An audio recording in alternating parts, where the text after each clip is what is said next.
नमस्कार दोस्तों, स्वागत है आपका आपके अपने यूट्यूब चैनल मन अप स्टोरीज में। दोस्तों, ये कहानी चल रही है ये रिश्ता क्या कहलाता है और इसके 16 पार्ट अपलोड हो चुके हैं। ये 17वां पार्ट है। तो चलिए दोस्तों, इस 17वें पार्ट को शुरू करते हैं। भास्कर उस दिन काकिसा के यहाँ आया। काकिसा ने अनीता को बुलाकर उससे कहा, रजनी को अगर इस परेशानी से बाहर कोई निकाल सकता है तो वो भास्कर है बेटा। अगर तुझे सही लगे तो उसे भास्कर से मिलने मेरे घर भेज देना। बस किसी को पता न चले। उसकी काकी को यह सब करना बिल्कुल भी अच्छा नहीं लग रहा था, लेकिन इससे रजनी की परेशानी का हल निकल सकता था। उन्हें उसकी मदद करनी ही थी। अनीता रजनी के पास आई और उससे कहा, मेरी बात ध्यान से सुन। तुझे भास्कर से मिलना चाहिए। वह तेरे लिए आंसू के यहाँ आया है। 4 बजे भावना दीदी के ट्यूशन होंगे। वो 3 घंटे के लिए व्यस्त होगी। पंकज भी घर पर नहीं है। तेरे पास अच्छा मौका है, तू जाकर उससे मिल ले। रजनी आश्चर्य से अनीता की ओर देखने लगी। आखिर अनीता उसकी मदद क्यों कर रही थी? लेकिन उसने अनीता से कुछ पूछा नहीं। उसे डर था कि कोई उसे देख ना ले। उसके मन की बातों को अनीता समझ रही थी। उसने कहा, रजनी, लोग अभी भी बात ही कर रहे हैं। देख भी लेंगे तो भी करेंगे ही। हमें लोगों के बारे में नहीं सोचना चाहिए। रजनी को अनीता की बात सही लगी। शाम को 4 बजे भावना ट्यूशन पढ़ाने लगी। रजनी जब घर से बाहर निकली तो बाहर के उजाले से उसकी आंखें चौंधिया गई। उसकी आंखें खुल ही नहीं रही थी। वह कई महीनों बाद घर से निकली थी। कुछ देर उसे उस रोशनी के साथ ढलने में लगा। जब उसे ठीक से दिखाई देने लगा, वह काकीसा के घर गई। रजनी आंसू के घर भास्कर से मिलने चली गई। आंसू का घर 2 मंजिला था, इसलिए भास्कर ऊपर के रूम में बैठा रजनी का इंतजार कर रहा था। आंसू भास्कर की स्प्लेंडर लेकर बाहर चला गया, ताकि यदि किसी ने रजनी को वहां जाते देखा भी तो कोई समझ न पाए। काकिसा ने रजनी को ऊपर कमरे में जाने को कहा। रजनी संकोच कर रही थी तो काकिसा रसोई में चली गई। रजनी ऊपर गई। अचानक इतने समय बाद भास्कर को देखने और उससे मिलने से रजनी की धड़कनों ने रफ्तार पकड़ ली। वह चाहती थी कि भास्कर को गले से लगा ले, लेकिन वह न जाने क्यों ऐसा कर नहीं पा रही थी। वह धीमी कदमे से चलकर भास्कर के पास गई। भास्कर उसके सामने खड़ा था। वह अपनी नजरें झुकाए खड़ा था। उसके चेहरे पर दुख की लकीरें दिखाई दे रही थी। भास्कर को इस तरह देखकर रजनी के दिल में दर्द उठा। उसने भास्कर को गले से लगा लिया और रोने लगी। भास्कर रजनी की पीठ सहलाने लगा और उसे चुप हो जाने को कहता रहा, लेकिन वह रोए जा रही थी। भास्कर ने उसे खुद से दूर किया। उसके चेहरे को अपने दोनों हाथों में लेकर उसे देखने लगा। रजनी के चेहरे का नूर कहीं खो सा गया था। आंखें बहुत उदास थी। आंखों के नीचे हल्के काले घेरे थे। उसका रंग भी न जाने क्यों सांवला सा लग रहा था। उसने अंगूठे से रजनी की आंखों के आंसू पोंछे और उसके माथे को चूमकर बोला, तुम रोया मत करो। मुझे तुम्हारे आंसू पसंद नहीं है। मुझे माफ कर दो। मेरी वजह से तुम और भी ज्यादा परेशानी में फंस गई हो। रजनी ने सिसकते हुए भास्कर की आंखों में देखा तो उसने पाया कि भास्कर की आंखें भी नम थी। वह उसे देखकर चुप हो गई। वह अपना दर्द भूल गई थी। दोनों कुछ देर तक एक दूसरे को ध्यान से देखते रहे। रजनी ने अचानक ही भास्कर को किस कर दिया।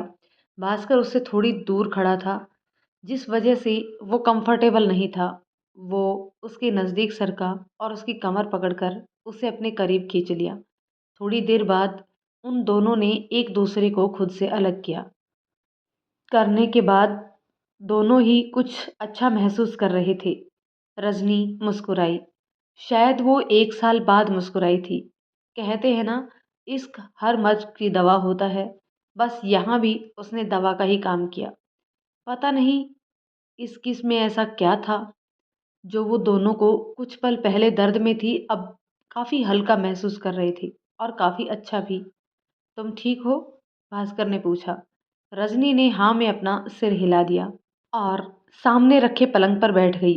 भास्कर उसके पास आया और उसके हाथ पकड़ते हुए उसके सामने जमीन पर बैठ गया। उसने पूछा, तुम्हें मुझ पर भरोसा है या नहीं? खुद से भी ज्यादा है भास्कर। रजनी ने उसके हाथों पर अपनी पकड़ को मजबूत करते हुए कहा। तुम्हें किसी भी बात से फर्क क्यों पड़ता है मेरी जान? भास्कर ने उससे पूछा। रजनी सवालिया नजरों से भास्कर को देखने लगी। भास्कर ने फिर कहा, क्या किसी के भी कुछ भी कहने या सोचने से तुम वैसी हो जाओगी जैसी वो कहते या सोचते हैं? क्या लोगों की सोच तुम्हारे लिए खुद से भी ज़्यादा मायने रखती है, या तुम्हारा खुद पर से विश्वास उठ गया?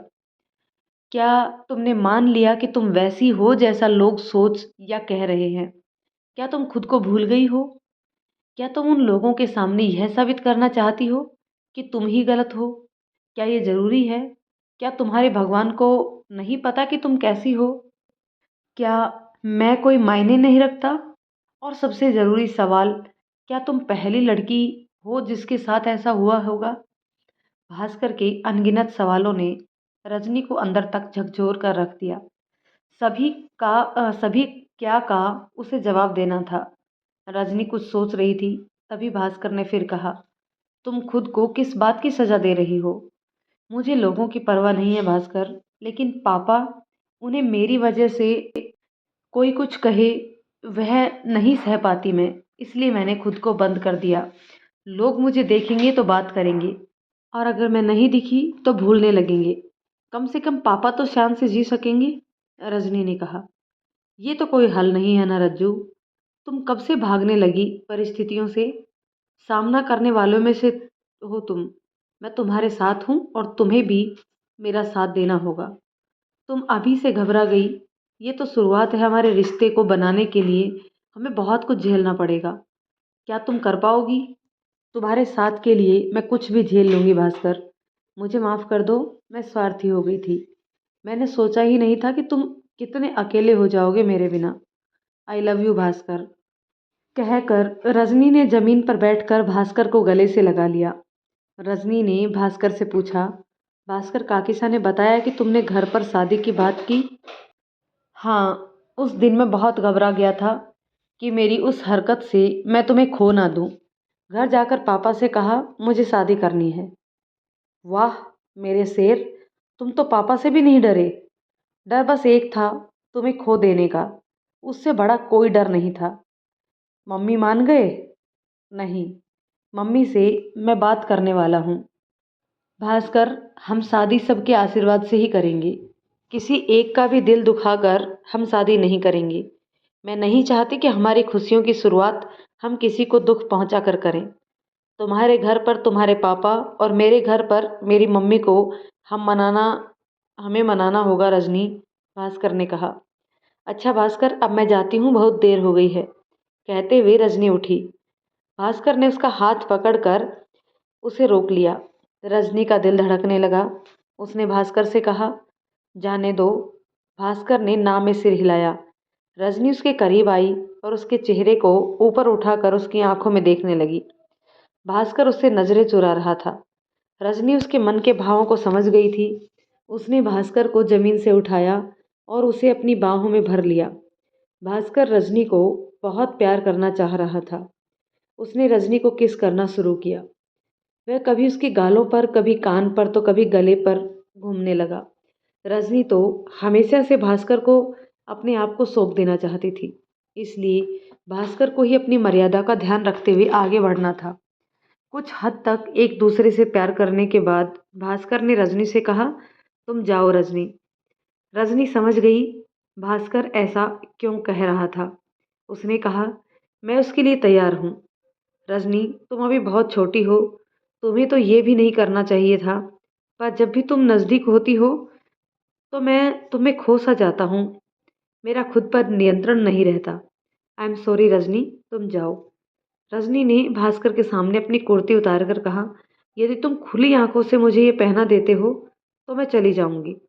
रजनी की शरारत पर भास्कर मुस्कुरा दिया। उसने कुर्ती उठाई, रजनी के चेहरे को देखते हुए उसकी आंखों में आंखें डालकर उसने वह पहना दी और कहा, अब जाओ। रजनी को अपनी पसंद पर गर्व था। जहाँ सच्चा प्यार हो वहीं ऐसा हो सकता है कि लड़का नियंत्रण रखे खुद पर और लड़की की इज्जत करे।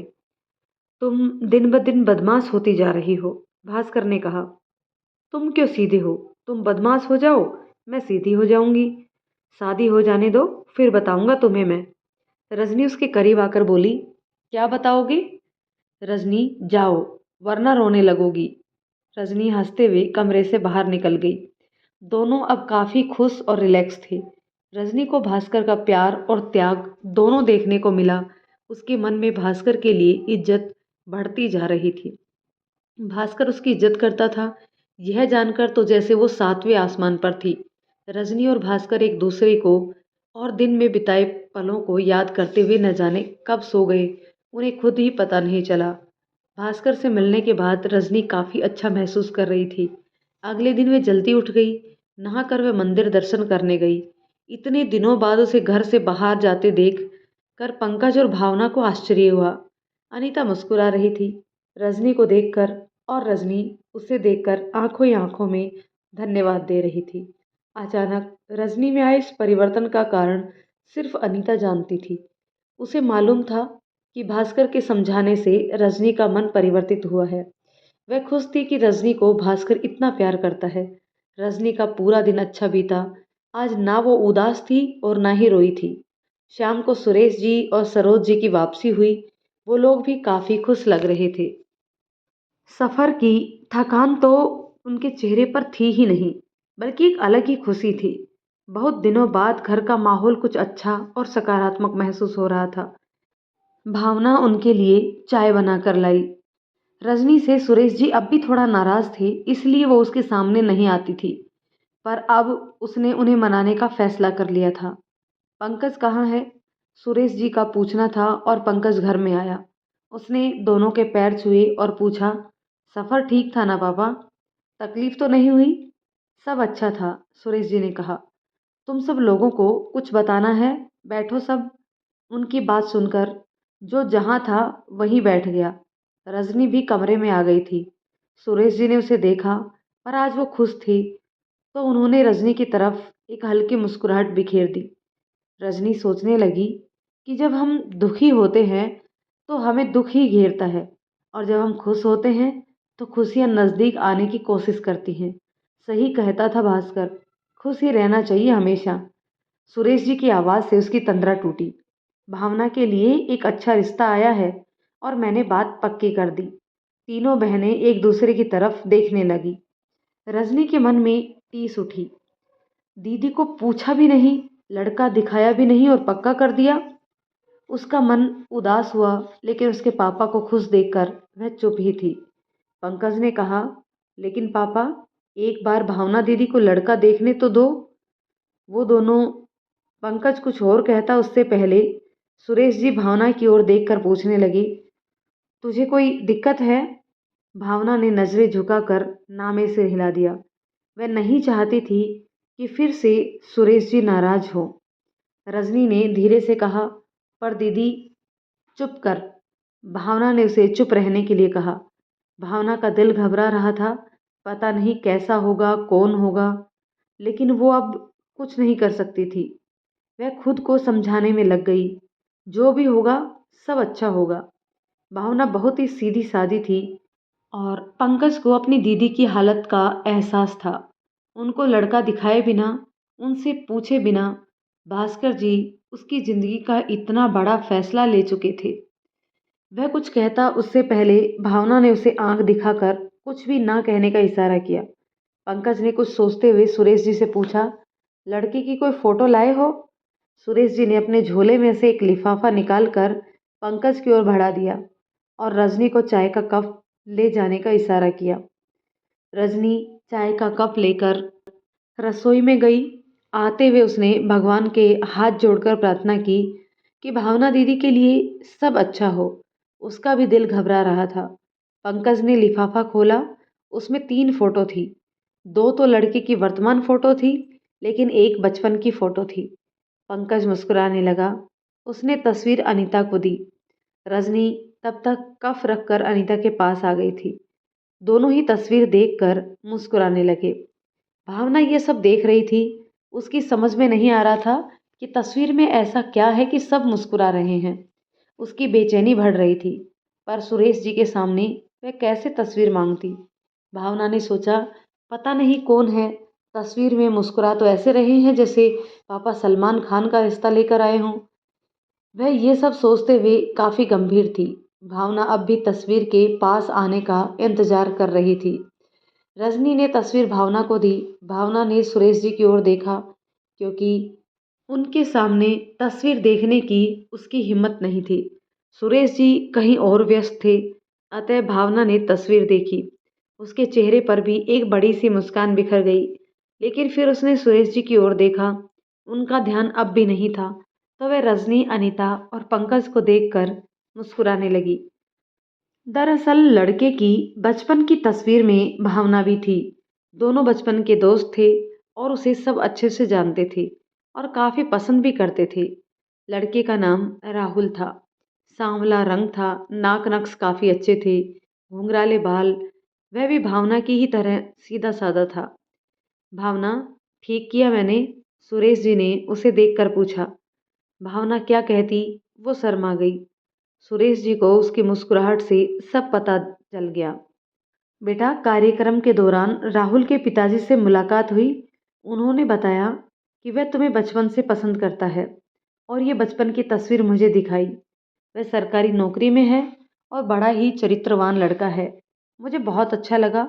एक पिता को और क्या चाहिए? उसकी बेटी को अगर अच्छा जीवन साथी मिल जाए तो उसका जीवन धन्य। सुरेश जी की आंखें डबडबा गई, कहते हुए, बस एक समस्या है। क्या पापा? पंकज के मन में खटका लगा। कहीं कोई कमी तो नहीं?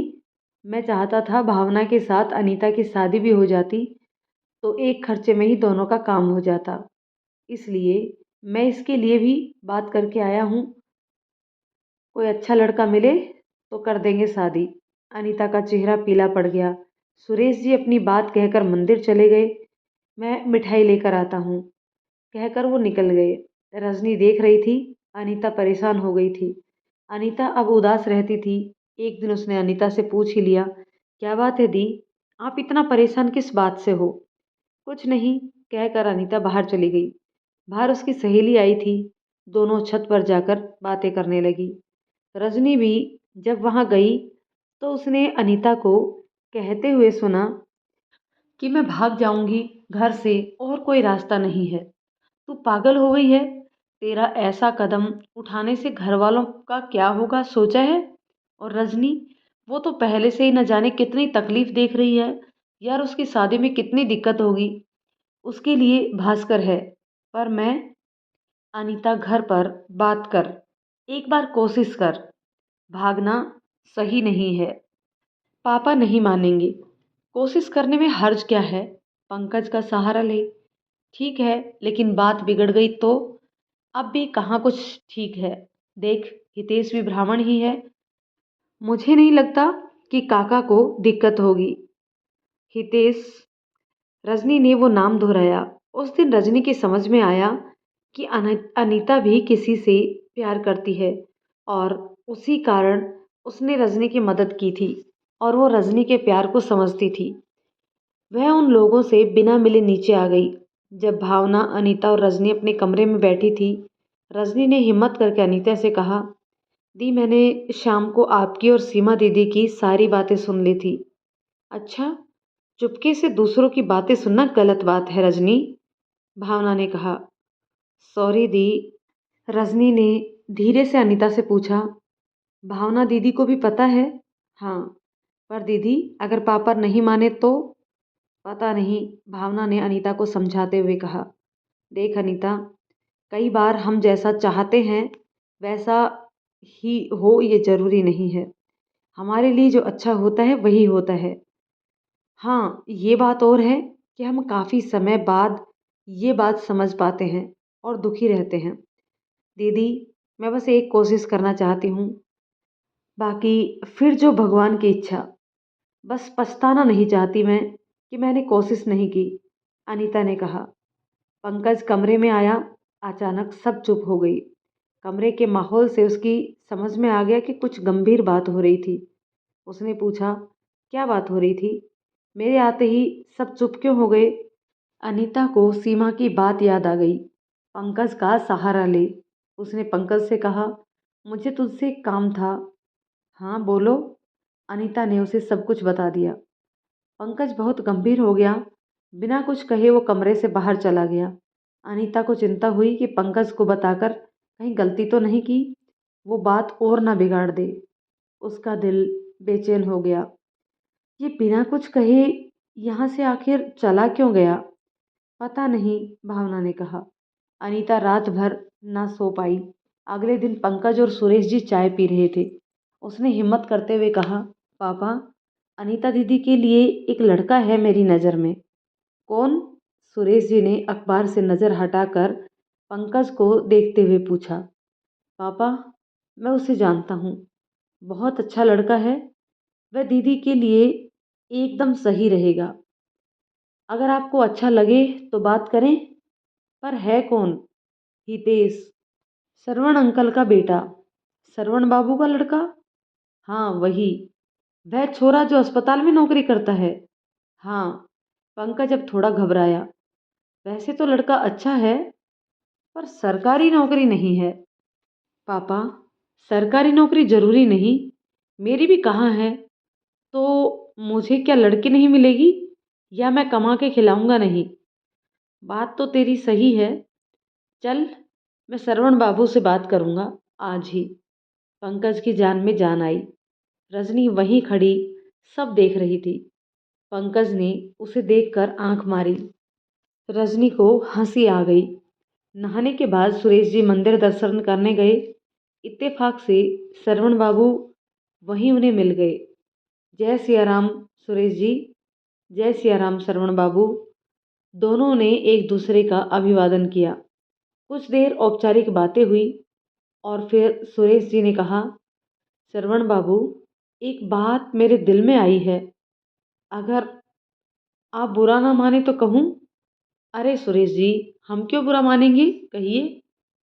वो मेरी बड़ी बेटी भावना का रिश्ता तय हो गया है। अरे क्या बात है, बधाई हो भाई साहब। बीच में बात काटते हुए श्रवण बाबू बोले। जी धन्यवाद धन्यवाद। तो बात यह है कि महंगाई का ज़माना है। मैं सोच रहा था बड़ी और छोटी दोनों की शादी एक ही साथ हो जाती तो एक खर्चे में काम हो जाता। विचार तो आपके अच्छे हैं, फिर परेशानी क्या है इसमें?